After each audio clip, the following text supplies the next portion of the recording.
খরমপুর একটা ঐতিহ্যবাহী, এটার নাম সারা বাংলাদেশের সবাই জানে। বিশেষ করে কেল্লা শাহ মাজারকে কেন্দ্র করে এই এলাকাটা খুব পরিচিত। আমি যতটুকু জানছি আমাদের মাতুবপুর থেকে 2 গাড়ি আসছে, ব্রাহ্মণবাড়িয়ার থেকে অসংখ্য ছাত্র ওলামায়ে কেরাম এখানে উপস্থিত হয়েছে। এই খরমপুরের ভাইয়েরা, প্রতিটা কথা মনোযোগ দিয়া শুনবেন এবং বুঝলে হ্যাঁ বলবেন, না বুঝলে না বলবেন, আওয়াজ দিতেইব।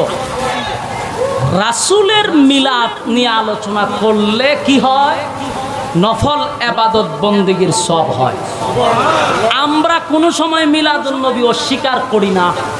মিলাদুন নবী যারা মানে না এরাও মুসলমান হতে পারে না, কারণ রাসূলের মিলাদ আপনাকে মানতে হবে। কিন্তু এটা আলোচ্য, এটা কি, এটা আলোচনা করতে পারবেন, যত আলোচনা করবেন। এমন কি কিতাবে লেখছে রাসূলের প্রস্রাব পায়খানা নিয়েও যদি কেউ আলোচনা করে আল্লাহ তার নফল ইবাদত বন্দেগীর সব দেয়। কিন্তু ভাই, আল্লাহ আপনি আমারে তো কিছু মেধা দিছে, ঠিক না? বাসাত গিয়ে বালছের সঙ্গে মাতালায় চিন্তা করবো যে 40 বছরের জীবনীটা একটু পড়িত, 3টা অধ্যায় আছে, আপনি পড়েন না কেন?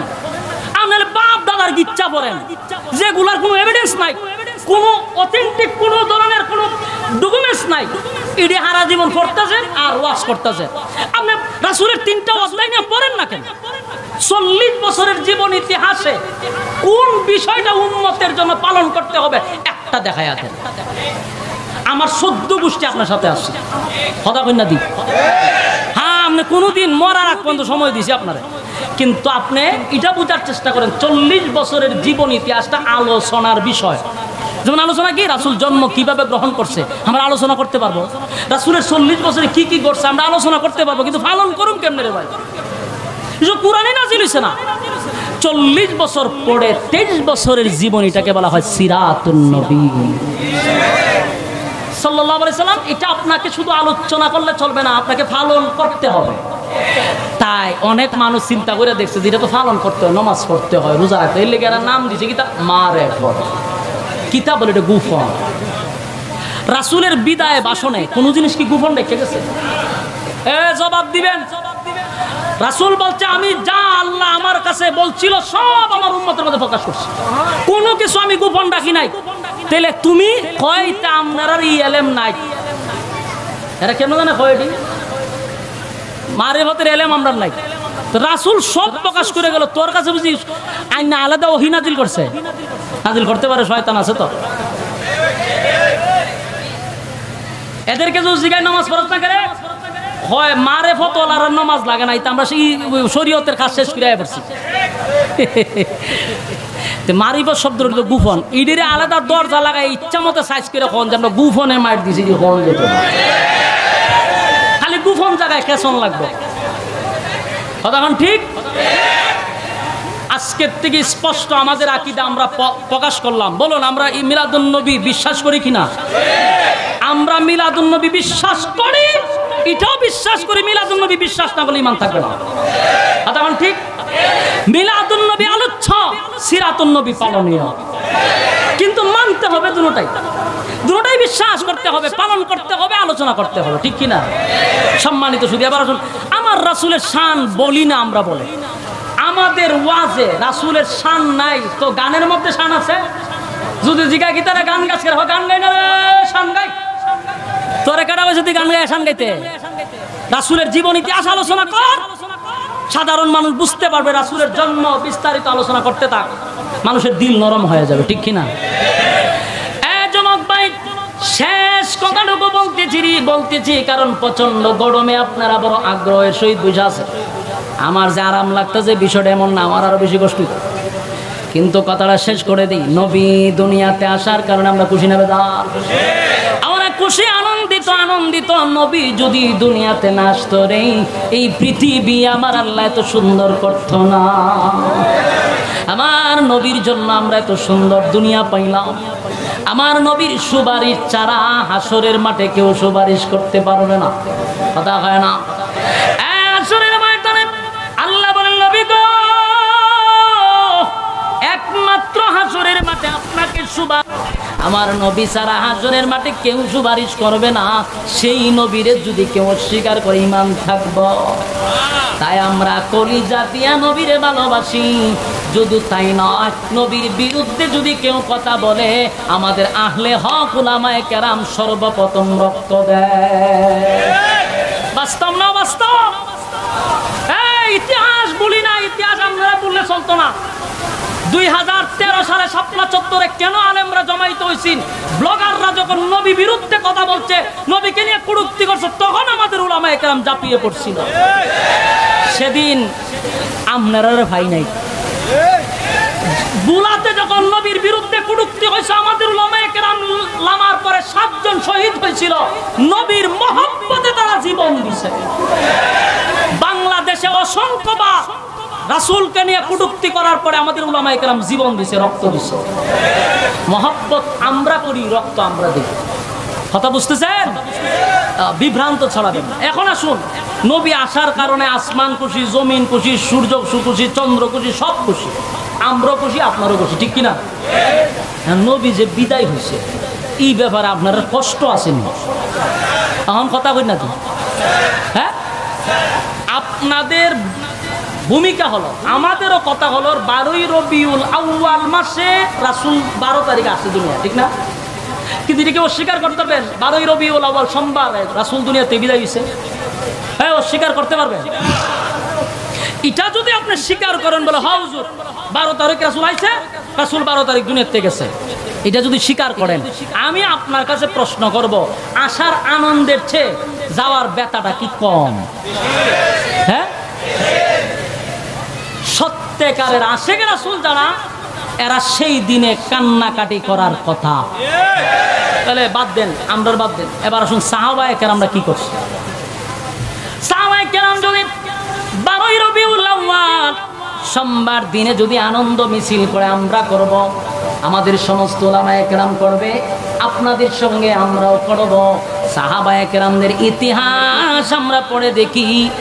হযরত উমর যেদিন শুনছিল আমার রাসূল দুনিয়ার থেকে বিদায় হয়ে গেছে, হযরত উমর তরবারিটা হাতে লইয়া এইভাবে ঘুরাইতেছিল আর বলতেছিল, মদিনার মানুষেরা রে, কেউ যদি আমার সামনে বলবি রাসূল দুনিয়ার থেকে বিদায় হয়েছে, তাহলে জেনেরা এই তরবারি দিয়া তোদের ফয়সালা করব।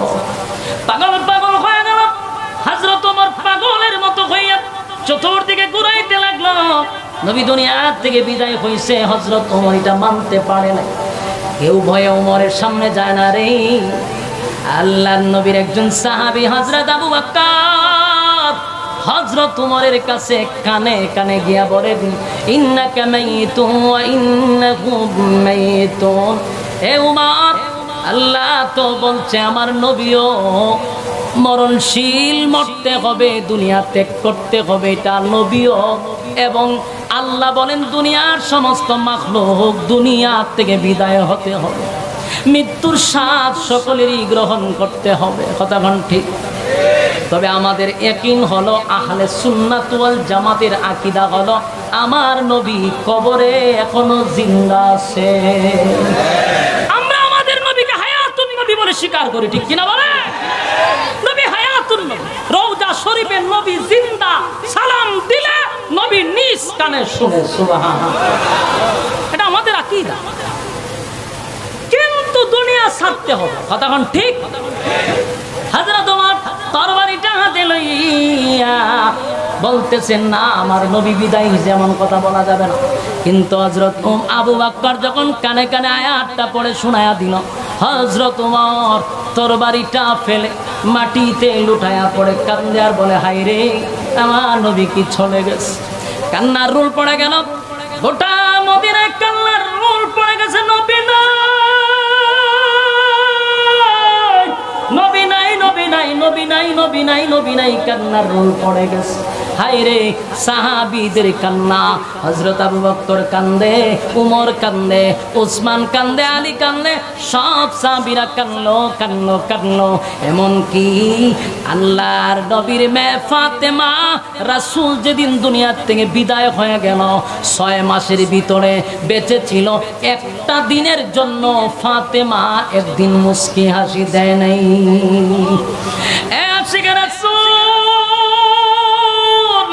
নবী দুনিয়া থেকে বিদায় হওয়ার পরে আবু বকর কাঁদতে কাঁদতে কলিজা পুড়ে গেছে, মুখ দিয়া দুর্গন্ধ আসতো, কলিজা পুড়ে গেছে, খালি চিৎকার দিয়া বলতো হায় রে আমার নবী নাই, নবী নাই, নবী নাই। আবু বকর কাঁদতে কাঁদতে কলিজা পুড়ে গেছে, চোখ দিয়া দাগ পড়ে গেছে, চোখ দিয়া পানি আসে না, রক্ত চলে আসে, এমন কান্নাটা কানলো। সাহাবীদের ইতিহাস দেখে কোথাও পাইলাম না একটা দিনে তারা মিছিল মিটিং করত, দিন শেষে তারা জিলাপি আর বিরিয়ানি খাইয়া আনন্দ মিছিল করত, কোনো ইতিহাসে পাই নাই। পাইছি শুধু কান্নার রোল পড়ে গেছে, কান্নার রোল পড়ে গেছে। হ্যাঁ, দুনিয়াতে যখন রাসূল বিদায় হয়ে গেল, রাসূলকে যখন রওজা শরীফে শোয়া দিল, এর কিছুদিন পরে নবীর একজন আশেক বেলাল, হাবশি বেলাল কালো ছিল, চেহারাটা সুন্দর ছিল না, এমন কুচ্ছিত বেলাল।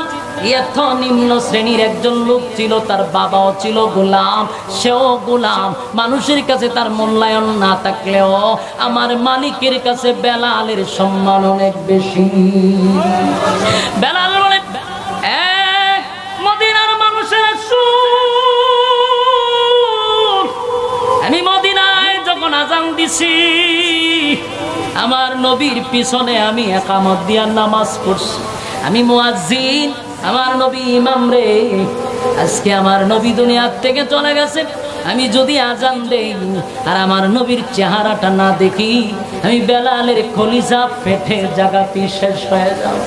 তাই আমার আর মদিনায় থাকতে ইচ্ছা নাই।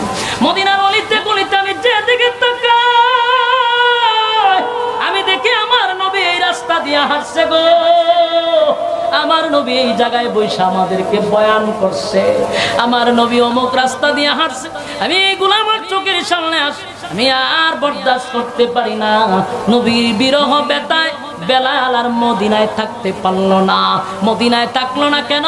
কারণ বেলাল চিন্তা করলো আমি এখানে থাকলে নবীর স্মৃতি আমার সামনে ভেসে আসবে।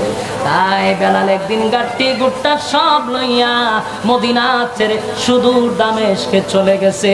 এটা নবীর প্রতি মহব্বত আর মায়ায় বেলাল মদিনায় থাকতে পারলো না, দামেস্কে চলে গেছে। এই যুবক ভাইরা, রাসূলের ইতিহাস সাহাবায়ে কেরামদের জীবনে পড়ে দেখছি, গোটা মদিনায় কান্নার রোল পড়ে যাইতো। মদিনায় বেলাল থাকলো না, চলে গেল। কিন্তু বেলালও বেশি দিন থাকতে পারলো না, 6 মাস হয়ে গেল। বেলাল স্বপ্নে দেখে আমার নবী বেলালের কাছে আইসা বলে, বেলাল রে, ও বেলাল, 6টা মাস হয়ে গেল মদিনায় তুই আজান দিস না। বেলাল রে, একবারও কি মন চায় না আমার রওজার সামনে দাঁড়াইয়া তুই আমারে সালাম দিবি? বেলাল, সব সাহাবীর সালাম পাই, আমার বেলালের সালাম আমি পাই না।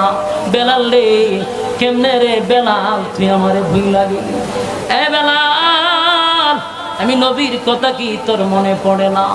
যেই মাত্রই স্বপ্ন বেলাল দেখছে, ঘুম থেকে জাগ্রত হইয়া বেলাল হাউ মাউ করে কান্না শুরু কইরা দিছে। আর একটা সেকেন্ড দেরি করে নাই বেলাল, একটা সেকেন্ড দেরি করলো না। আবার গাট্টি গুট্টা লইয়া মদিনার দিকে বেলাল রওনা দিছে রে। নবী আয়েশা বলতে সালাম দেওয়ার জন্য। তাই দামেস্কের থেকে মদিনার দিকে রওনা দিল। যেই মাত্র মদিনার দ্বার প্রান্তে ঢুকে গেছে, কয়েকজন সাহাবী বেলালকে দেখা দৌড়াইয়া মদিনার অলিতে গলিতে খবর ছড়াইয়া দিছে, তোমরা কারা গো? দেখো না, বেলাল কিন্তু মদিনায় চলে আসছে, নিশ্চয়ই আমার নবীও চলে আসছে। পাগল হয়ে গেছে, মদিনার মানুষটা পাগল হয়ে গেছে। এবার বেলাল মদিনায় এসে দৌড়াইয়া নবীর রওজার সামনে গিয়া আসসালাতু ওয়াসসালামু আলাইকা আলাইকা ইয়া রাসূলুল্লাহ, আসসালাতু ওয়াসসালামু আলাইকা ইয়া হাবিবাল্লাহ। নবীরে সালাম দেয়। বেলাল গইরাইয়া কান্নার বলে, নবী গো, আমি বেলাল, আপনি নবীরে বলি নাই গো নবী, আমি কি আপনারে বইলা থাকতে পারি? নবীজি, আপনি দুনিয়ায় থাকতে বলছিলেন আমার পায়ের আওয়াজ আপনি জান্নাতের মধ্যে পাইছেন, আমার আপনি মহব্বত করতেন। নবীজি, আমি আপনারে বলি নাই, আমি আপনার বিরহ বেতাতে সহ্য করতে পারি না গো নবী, আপনার মায়া আমি সহ্য করতে পারি না। যেদিকে তাকাই গো নবী, শুধু আপনার স্মৃতি আমার চোখে ভাসে, তাই তো আমি দেশ ছেড়ে ভিন্ন দেশে চলে গেছি। আবার নবীরে সালাম দেয়। সালাম দিয়া বেলাল চোখের পানি ছেড়ে দিয়া আবার দামেস্কের দিকে রওনা দেয়। মদিনার মানুষ বলে, বেলাল রে থামাও, ওই দেখ বেলাল আবার দামেস্কে চলে যায় গো।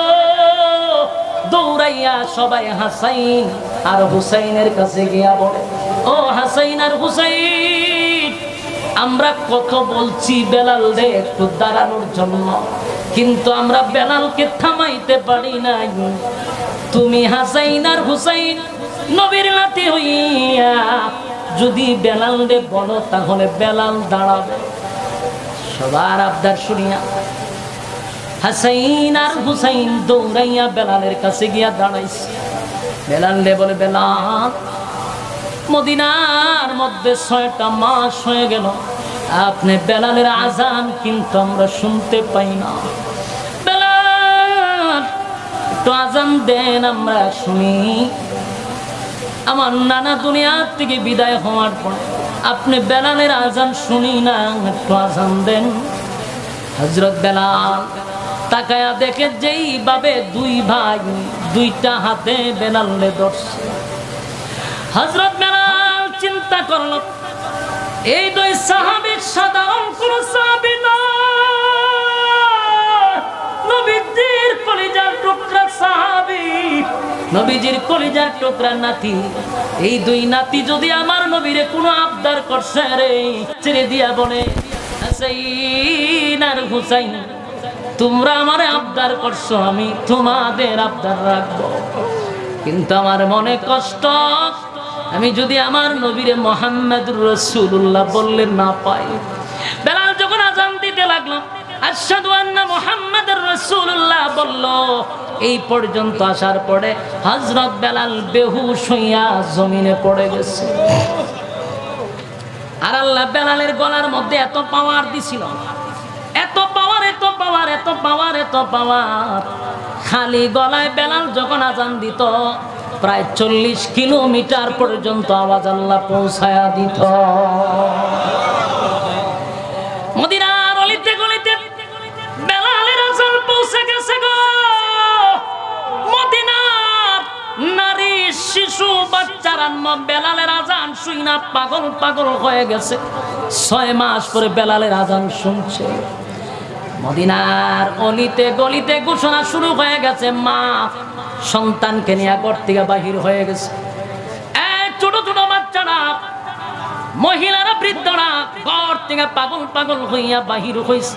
ওই তাকায়া দেখো বেলালের আযান শোনা যায়, তার মানে বেলাল আসছে, আমার নবীও আসছে রে, নির্ঘাত আমার নবী চলে আসছে। পাগল পাগল হইয়া সব দৌড়াইয়া খানা কাবার দিকে যায় গো। নবী আসছে, নবী আসছে, নবী আসছে, নবী আসছে, পাগল হইয়া যা গিয়া দেখে বেলাল বেহুশ হইয়া জমিনে পড়ে আছে। বেলাল আশহাদু আন্না মুহাম্মাদুর রাসূলুল্লাহ বলতেই আমার নবীর দিকে তাকাইতো। আজকে তাকায়া দেখে নবী নাই। বেলাল বরদাস্ত করতে পারলো না, কলিজা পেটে যায়, বেলাল বেহুশ হয়ে পড়ে গেছে। এ যুবক ভাইরা, সাহাবীদের ইতিহাস পড়ে পাইছি, নবী দুনিয়া থেকে বিদায় হওয়ার পরে সাহাবীরা কাঁদলো, হযরত আবু বকর কাঁদলো। যতদিন আবু বকর বেঁচে ছিল নবীর ব্যথায় ব্যতীত হইয়া কলিজাটা যেন পুড়ে গেছে। হযরত ওমর কাঁদলো, আবু বকর কানলো, আলী কানলো, ওসমান কানলো, বেলাল কানলো। আর 1400 বছর পরে নবীর ওফাতুন নবীর দিনে কেমনে রে আনন্দ মিছিল করি, ফিকাবের মধ্যে বক্স লাগাইয়া ডিজের মতো নাচানাচি করি, এটাকে আমি আশেক রাসূল বলতে পারি না।